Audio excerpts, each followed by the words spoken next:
Conditions are a whole lot different than what they usually are when I come out and film a video. Gives an opportunity to do one of my favorite wintertime activities, and it's something that you can do in your own backyard to learn what animals are using your property. Go out and look for animal tracks and other sign in the snow. It makes it a whole lot easier to see, and it's a whole lot of fun. Let's go out and see what we can find. Here's a deer trail going up the side of a hill here. I'll move in a little bit, see if you can get a better look at it. But where you see that dark line of leaves going right up through there is a deer trail going up into that thicket. This isn't the best snow for tracking to get a good look at track detail, but here are some deer tracks. You can see they have a hoofed foot with 2 toes. Pretty distinctive track. It's the only thing in Kentucky with a track like this except for elk, and elk don't live in my area and we don't have any wild hogs, so these are going to be deer tracks. They're pretty washed out. This isn't the best snow. Like I said, it's pretty icy. It was really cold when it snowed. It was -6 degrees, so it was more like little ice pellets instead of snow. And that right there is going to be the spring hole that was actually in that spring hole compilation video. If you haven't seen that, I'm going to put a link down in the description to that. Doesn't look like much this time of year, but right down in here, let's see if I can get down here without sliding. This is probably frozen mud underneath this. It's probably going to be pretty slick. But even here during the drier parts of the year, there's always a little bit of water down in this spring seep between these big chunks of limestone. It just comes out of the hillside. Here is a spot where the birds have just been going crazy on the seeds off of the various plants growing down through here. Unfortunately, the plant growing here is actually an invasive species. It looks like this was beefsteak plant, which is a horrible invasive. The birds do kind of eat the seeds in the wintertime, but it's not a good plant to have around. Something that's pretty cool when it snows is even the little birds will leave a wing impression when they take off from the snow.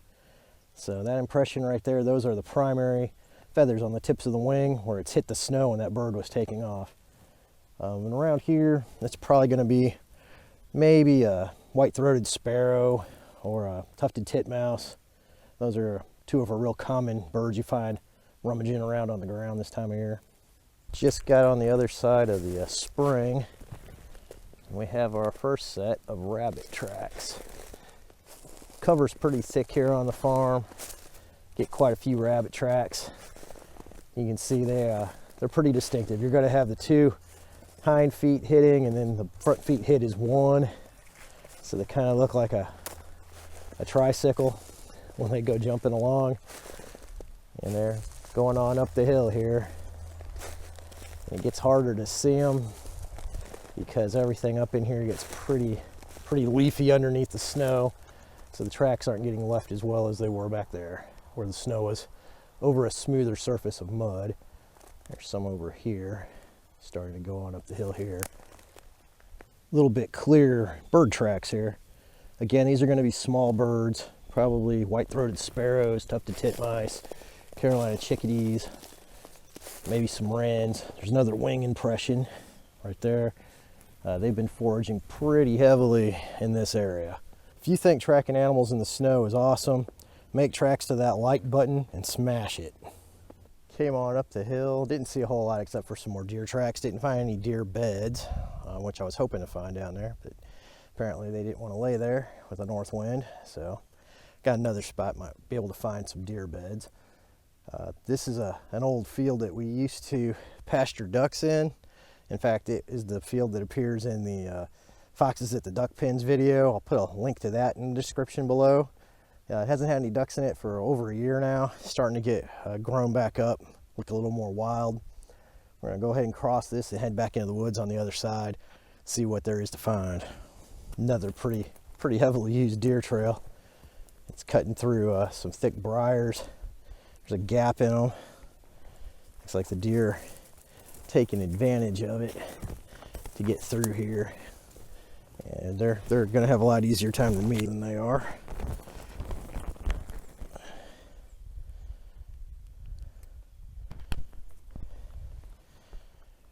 Yeah, just got tangled up there for a second. Had to put a cut in there. Camera got all tangled up. It's the only problem with having a wired microphone. So you got to really watch that wire. That trail comes right on through there, meets up with a gap that goes down through to another old woods road. You can see they've been really running this. They've got the leaves all turned up. It's a pretty well-defined deer trail. I think I'm going to go. And you might be watching this thinking, hey, this looks pretty cool. It'd be fun to go out there and look at the tracks in the snow. But I know zero about animal tracks. And the easiest way to learn them is to get a good guide to the animal tracks. And I have a couple links in the description for some good, easy-to-use guides to animal tracks. It'll get you started on the right foot. A couple of them are laminated and they're designed to be carried with you in the field, which is always handy. A little easier than a full-size field guide. And hopefully you can find those useful. And I said earlier, maybe we could find some deer beds, and here is one. This big melted spot in the snow. A deer has been laying there sometime in the past few days. So it's a pretty decent sized deer. It's a big bed. It's about 3 feet long, a couple feet wide. So that's a good sized one. Could be one of the bucks I've been seeing running around on the farm. Or it could be one of the big old does. Even though I have a hole cut in the fence for me to get through, the deer are going under the fence right here. You can see here on the fence is a bunch of deer back hair where they've been crawling under. They will crawl under the fence more often than they will jump over it if they have a choice. They don't really like jumping over things into brushy areas especially. They don't know what they're going to land on. But there's been a lot of deer coming down through here and crawling under the fence. Here's the trail that goes from my neighbor's place over there through the fence or over it and onto our place. You can see it's getting used pretty heavily too. There's a little bit of hair on the fence here. This hair does not look like deer hair to me. It looks probably like coyote hair where one's going under the fence there. Here's another spot going under that same fence. And it is not 20 feet from that other crawl under. They're coming through here pretty heavily, and there are some coyote tracks in this. They are very hard to see, but that's got some foot pads in it. That's going to be a coyote track. They've been all stepped on by deer. There's definitely a few coyote tracks in here. There's definitely some coyote hair on the fence. You can see that hair right there. That is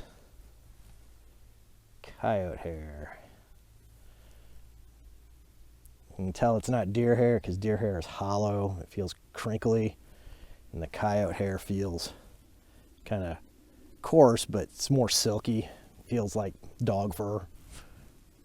Here's a little American holly tree coming up. Another thing that's good when it snows is anything that's green stands out like a sore thumb. So there's a little American holly bush. That'll actually grow into a tree. I know when you see them in landscape, they look tiny and small, but in reality, American holly grows into a tree 50, 60 feet tall if you let it go and don't trim it down and prune it. We get a few of these here. We're kind of right on the edge of their range in Kentucky, but our woods does have quite a few of them in it. Next to that American holly here, we have a American Persimmon Diospyros, viginiana, and pretty distinctive bark. Kind of looks like alligator skin. That's what I call it. It's all chunky, and they're real easy to find this time of year too. They kind of stand out like a sore thumb. They may be hard to see, but those little tiny tracks right there, that's going to be some kind of small rodent, like a white-footed mouse. I doubt it's a vole. They tend to stay underneath the snow most of the time. But that is definitely going to be some kind of small rodent. And over here on the log, those little bitty tracks are going to be a squirrel. They have tiny little feet. Their back foot's bigger than their front foot, and they tend to run logs out in the woods, and that is going to be squirrel tracks. You know, I'm kind of surprised we haven't found more of them, but out in the leaves they're not going to show up real well. The snow just wasn't wet enough to really give you a good track. It was more of just dry powder, like almost like snow. It snowed sand out here. One of the other plants that tends to stay green all year, and we have some on the farm, not a whole lot, giant river cane. So river cane's pretty cool. There is no water anywhere near where we're at. This is on top of a hill. It's on a hillside, top of the ridge. So it's just kind of a weird thing. I find a lot of it growing in places like this and not down on the river bottoms. I think that's because most of the bottoms have been cleared for pasture or for crop fields, and some of the rougher spots near the ridge tops that are a little rockier are still there. They haven't been really messed with too much, and that's where the river cane's still holding on. If anybody's thinking about buying an old farm, just be aware, along with the land and all the coolness, you will get some junk. A couple old cars here. The green one there is a Chevy Bel Air, believe it or not. 4-door. Wish it was in a lot better shape than that. And the one behind it, I believe, is an old Mercury. It's pretty beat up. It's hard to tell. Up here to an old gate on the farm. It's open. It says actually smooth wire fence on both sides of it. And the deer come through this gate pretty frequently. You can see it's pretty trodden down through there. The snow is gone in a lot of places. It looks like there might even be some deer beds up in here. I know they've been up in here bedding before because I've seen them on my trail cams. But yeah, there's a deer bed. 1, 2, 3, 4, and it looks like 5 right there. So there is a group of 5 deer that I see pretty frequently. They slept here for at least one night. Surprised we're not seeing more deer rubs up through here. Usually these little trees are just thrashed. Looks like there's one back there on that little skinny tree. It's an older rub. It's pretty well healed up. I don't see any more. The deer are definitely using this. This is just an old field. This was cattle pasture when we bought the place. This is 10 years basically. I think I've mowed this once. And it's got a lot of saplings in it, tons of briars. It's actually getting a little too thick. Like to have it a little bit younger growth, a little better for quail and turkeys and songbirds. This is pretty good for deer and some other songbirds. It's just a little too thick in spots, and eventually these trees are going to shade everything out, and we'll end up with it very open underneath, which is not what I'm shooting for as far as management on this field. But right now it looks pretty good. It's getting quite a bit of usage. Now just down from that gate, it's going to come the fun part. It's a pretty steep hill. It just kind of drops right off into a creek bottom over here. Nothing was ever really done with this part of the farm in the past, as far as we can tell. It looks like it had trees on it even back in the 1950s, which is about as far back as we can go. And it has some pretty cool spring ephemerals on it in the early months of the winter, or late months of the winter, early spring. And I'll probably come out here and make a video of those when they start coming up. And actually that won't be too far off from now. Well, I made it a few steps down the hill and jumped at least 2 deer. I tried to get them. I don't know if I got them on camera. They were moving really fast, but they were right over here. And that is another part of that old field that comes down between these 2 wooded ridges, and it is really thick. They were bedded up in that. Look like 2 does. And some more squirrel tracks, and you can see them following along the log here. They love to run logs, whether they have snow on them or not. You sit by a log out in the woods long enough, you're going to find a squirrel going right down them. Came on down to the creek, see if there's any good tracks down here. There's not much moving along the water, but this is something you don't see too often in Kentucky, is a creek frozen over. There's a pretty good amount of ice where it's not moving very fast. Down there it's got some flow, and it's open, but over here it is definitely frozen. Not enough that I would want to try to walk on it, but There's definitely a decent amount of ice on top of the creek here. Looks like we do have some squirrel tracks coming up the bank. It was running right down the side of the bank and then came up it and then stopped right there to dig around a little bit and then went on its way. Here we have some other sign that you sometimes find in the snow. This is where it looks like a deer urinated. So, you know, dark brown colored snow here. It could have been another critter, but most of the tracks I'm seeing here look like deer tracks in the immediate area. And also, if there's not a whole lot of snow, it's going to melt the snow off the ground where most of it hit. Here's where something is dug down through the snow and scraped off the leaves down to the dirt. There's no tracks left. There's all I see right here are deer tracks in the immediate area. So it found something down there below the snow. It could have been a little bit of greenery, maybe an acorn or something that was still good, and it scraped down through there to get to it. And here we have some turkey tracks. So they kind of look like gigantic smaller bird tracks, kind of resemble a dinosaur footprint. And they're big. There's no mistaking them for anything else. A lot of times they'll drag their feet and you'll get that little line coming in between the tracks. This is down where those turkeys were. There's turkey tracks everywhere and all these scraped up leaves. This is where they were down in here. They're scraping around looking for stuff to eat. Don't mind the pile of miscellaneous farm junk back there. I'm still cleaning that up. That was here from the people we bought the place from, and judging by the age of that stuff, some of it dates back to the 1950s. There's a ton of turkey scratchings down through here. Down here at our pond, it is spring fed, so where the inflow from the spring is open. We have some open water down here, not very much. There is some open water, and the rest of the pond is frozen over, which is fairly unusual in our part of Kentucky. You don't see a whole lot of ice like this. Back down here at the open water end of the pond, I was able to walk around to it and had to fight through some briars. But if you take a close look, you'll see some green pieces of cattail floating out there, and up here along the bank, there's a few small pieces of cattail that have been cut off. That's probably for muskrats. With this little bit of open water, they are probably coming to it to feed. And I'm kind of surprised we don't see any sign of them being up on the bank, but I don't see any slides or anything where they've been coming up on the bank.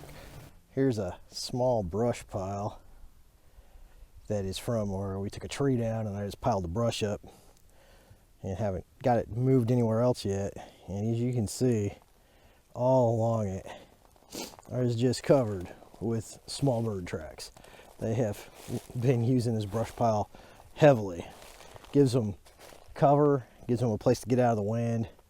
There may be some insects down inside there that they're eating, but these little brush piles get used a lot. It does not have to be anything major for songbirds to be using it. Here is something I really don't want to see when I'm out looking for tracks. Let's see if I can find a good one. That right there, that is a big, humongous dog track. It is likely a Pyrenees, and it was probably chasing something when he got over here. They're a livestock protection breed, and you know, they do their job, but they tend to roam and they chase anything that's alive. Looks like he came up in here though and went back the direction he came from, so it's a good thing. There's a bunch of tracks though. More deer tracks coming through this field. And here's a spot where one kicked around and ate something that was down underneath the snow. It could tell was in there and it wanted to get to. We got quite a few deer tracks. Here's some rabbit tracks. It looks like that rabbit came from up in that thick stuff somewhere. Here we have some deer tracks. These are pretty near the house. They come along, coming up by our driveway. And I could see them from the window, and they were eating something on this hillside. I'm not sure what they had found to munch on, but I did see a deer actually browsing pretty heavily on this cedar tree, and they normally don't browse cedar unless they are really, really hungry, and there goes one of them right there.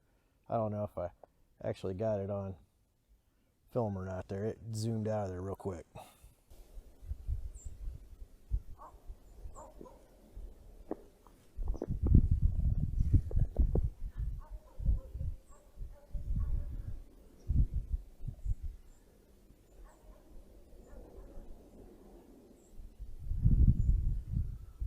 If you want to see a video on another wintertime activity you can do, looking for woody invasive species, check out this video, and be sure to get out and explore nature in your own backyard, even if it's cold outside.